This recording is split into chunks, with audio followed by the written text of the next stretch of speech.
నమస్తే DRB news కు స్వాగతం. మొయినాబాద్ ఫామ్ హౌస్ లో ముజ్రా పార్టీ భగ్నం. రంగారెడ్డి జిల్లా చేవెళ్ల నియోజకవర్గం. రంగారెడ్డి జిల్లా మొయినాబాద్ లోని నజీబ్ నగర్ గ్రామ రెవెన్యూ పరిధిలో గల సాగర్ రిట్రీట్ ఫామ్ హౌస్ లో గత రాత్రి ఎస్ఓటి పోలీసులు దాడి చేసి సెమీ న్యూరిటీ డాన్స్ ముజ్రా పార్టీ నిర్వహిస్తున్న వారిని అదుపులోకి తీసుకోవడం జరిగింది. అందులో 6 మంది పురుషులు 4 మహిళలు ఉన్నారు. అందులో ఈ పార్టీని అరేంజ్ చేసిన ఈ 4 విక్టిమ్స్ ను తీసుకువచ్చిన వ్యక్తి రేహా సిద్ధ చౌహాన్. ఈ వ్యక్తి ఈ పార్టీని అరేంజ్ చేసినట్టు అతనితో పాటు తన 5 స్నేహితులను తీసుకొచ్చినట్టు తెలుస్తుంది. ఒక ప్రైవేట్ ఫామ్ హౌస్ లో పార్టీని ఏర్పాటు చేశారని మొయినాబాద్ సి తెలిపారు.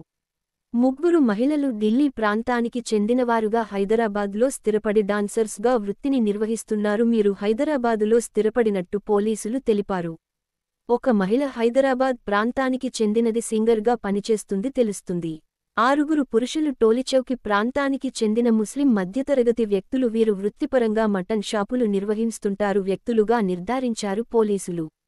వీరు ఎలాంటి మాదక ద్రవ్యాలు సేవించలేదని కేవలం మద్యం మాత్రమే సేవించారని వారి నుంచి 3 మద్య సీసాలను స్వాధీనం చేసుకున్నట్లు పోలీసులు తెలిపారు. వీరిపై కేసు నమోదు చేసి 6 రిమాండ్కు తరలించినట్లు 4 మహిళలను రెస్క్యూ హోంకు తరలించినట్లు సిఐ తెలిపారు. అలాగే ఇలాంటి ఇల్లీగల్ వ్యాపారం చేసే ఫామ్ హౌస్లపై కఠిన చర్యలు తీసుకుంటామని, ఏమైనా పార్టీలు అరేంజ్ చేసినప్పుడు తప్పకుండా పోలీస్ వారి పర్మిషన్ తీసుకోవాలని ఆయన కోరారు.